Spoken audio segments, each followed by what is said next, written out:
नमस्कार, मैं हूं आपके साथ मेघा सुखवानी और आप देख रहे हैं युग चरण। आइए जानते हैं देश विदेश से जुड़ी कुछ बड़ी खबरें। इजराइल जिसे कहता था चलता फिरता जिंदा लाश, हमास ने उसे ही बना लिया है अपना चीफ। जानिए सिनवार की कुंडली। हमास ने मंगलवार को अपना नया मुखिया चुन लिया है। याह्या इब्राहिम हसन सिनवार को हमास चीफ की जिम्मेदारी दी गई है। 31 जुलाई को तेहरान में इस्माइल हानिया की हत्या कर दी गई थी। 61 वर्षीय याह्या सिनवार का संघर्ष लंबा इतिहास रहा है। उन्होंने अपनी जवानी की आधी जिंदगी जेल में गुजारी है। वह इजराइल के जेल में 23 साल तक रह चुका है। हानिया की मौत के बाद वो हमास का सबसे शक्तिशाली नेता है। साल 1962 में दक्षिणी गाजा के खान यूनिस शरणार्थी शिविर में जन्मे याह्या सिनवार हमास के साथ साल 1987 से ही जुड़ा है। इसी साल इजराइल ने उसे गिरफ्तार करते हुए उम्र कैद की सजा सुनाई थी। उस पर 2 इजरायली सैनिकों की हत्या और 4 फिलिस्तीनियों के अपहरण का आरोप लगाया गया था। वह इजराइल के जेल में करीब 23 साल तक रह चुका है। बीते साल 7 अक्टूबर को हमास के 1000 लड़ाकों ने इजराइल के अंदर घुसकर 1200 लोगों को मार डाला था। वहीं 250 से ज्यादा लोगों को बंधक बनाकर अपने साथ गाजा पट्टी लेकर आ रहे थे। इसके बाद इजराइल ने सैन्य अभियान शुरू कर दिया, जो अब तक जारी है। याह्या की नियुक्ति की घोषणा हमास ने की है और कहा कि सिनवार को आंदोलन की राजनीतिक ब्यूरो का प्रमुख बनाया गया है। वह इस्माइल हानिया की जगह तैनात होगा। हमास की 50 सदस्य शूरा परिषद ने सिनवार की नियुक्ति किया है। यह शूरा परिषद 4 भागों में डिवाइडेड है। इसमें गाजा पट्टी, वेस्ट बैंक, प्रवासी फिलिस्तीन और इजराइल के जेलों में बंद हमास के चरमपंथी शामिल होते हैं। डोनाल्ड ट्रंप की हत्या की साजिश रचने के आरोप में एक पाकिस्तानी गिरफ्तार बताए जा रहे हैं। इसके ईरान से संबंध रखने वाले एक पाकिस्तानी व्यक्ति पर अमेरिकी रिपब्लिक उम्मीदवार डोनाल्ड ट्रंप और अन्य नेताओं की राजनीतिक हत्या करने की साजिश का आरोप लगाया गया है। अमेरिकी न्याय विभाग ने मंगलवार को इस हत्या का खुलासा किया। FBI निदेशक क्रिस्टोफर रे ने इस योजना को ईरानी रणनीति द्वारा एक खतरनाक हत्या की साजिश बताया। व्यक्ति की पहचान 46 वर्षीय आसिफ मर्चेंट के रूप में हुई है।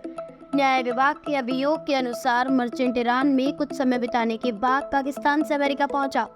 जून में आसिफ एक ऐसे व्यक्ति से मिलने के उद्देश्य में न्यूयॉर्क गया था, जिसके बारे में उसे लगता था कि वह हत्याओं को अंजाम देने के लिए उसे काम कर रहा है। समाचार एजेंसी एसोसिएटेड प्रेस ने संघीय अधिकारियों का हवाला करते हुए बताया कि उसने 2 संभावित हत्यारों को $5000 का अग्रिम भुगतान भी किया है, जो वास्तव में गुप्त कानून प्रवर्तन अधिकारी थी। जब वह अमेरिका छोड़ने की योजना बना रहा था तो उसे पिछले महीने गिरफ्तार कर लिया गया।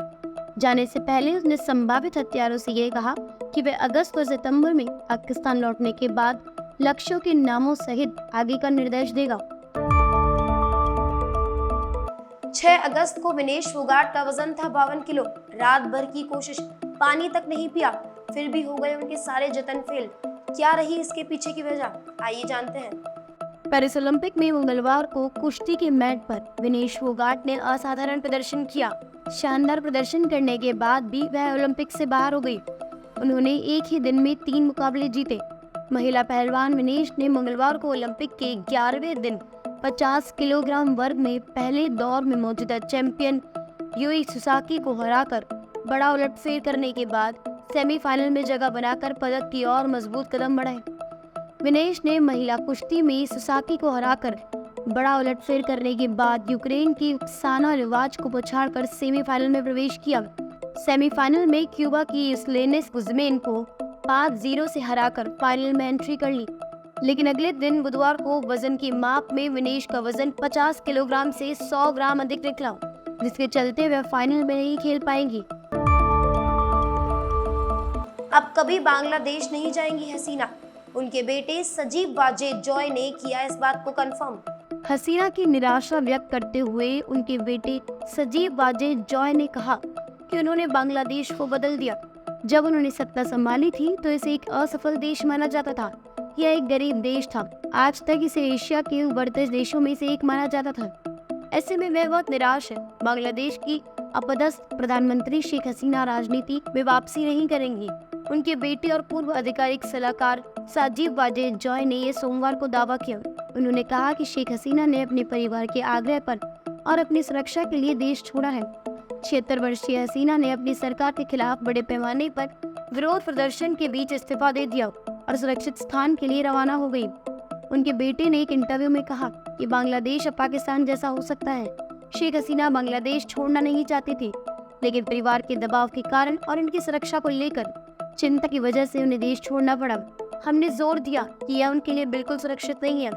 हम उनकी सुरक्षा को लेकर बहुत ज्यादा चिंतित थे, इसीलिए हमने उन्हें देश छोड़ने को कहा। मैंने आज सुबह हसीना से बात की।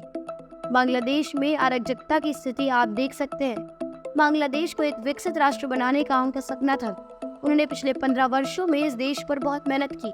बावजूद इसके अब मुखर अल्पसंख्यक विपक्ष और उग्रवादियों ने सत्ता पर कब्जा कर लिया है। सोना हो गया है सस्ता, चांदी के भी गिर गए हैं दाम। जानिए कहां पहुंचे मेटल्स के भाव। भारतीय सर्राफा बाजार में 7 अगस्त 2024 सोने चांदी के भाव में गिरावट देखने को मिली है। हालांकि सोने की कीमत 68,000 रुपए प्रति 10 ग्राम के पार हुई है, वहीं चांदी का भाव 69,000 रुपए प्रति किलो से अधिक है। राष्ट्रीय स्तर पर 999 शुद्धता वाले 24 कैरेट की 10 ग्राम सोने की कीमत 68,906 रुपए है, जबकि 999 शुद्धता वाले चांदी का भाव 69,145 रुपए है। बता दें कि इंडियन बुलियन ज्वेलर्स एसोसिएशन की ओर से जारी कीमतों से अलग अलग प्योरिटी के सोने के स्टैंडर्ड भाव की जानकारी मिलती है। ये सभी दाम टैक्स और मेकिंग चार्जेस के पहले के हैं। IBJA द्वारा जारी किए गए रेट देश भर में सर्वमान्य है, लेकिन इसकी कीमत में GST शामिल नहीं होती। बता दें कि गहने खरीदते समय सोने या चांदी के रेट टैक्स समेत होने की वजह से ज्यादा होते हैं। गिरावट के दौर के बाद भी शेयर बाजार में बड़ी गैप ओपनिंग। ONGC में तेजी, क्या बुल्स कर रहे हैं वापसी।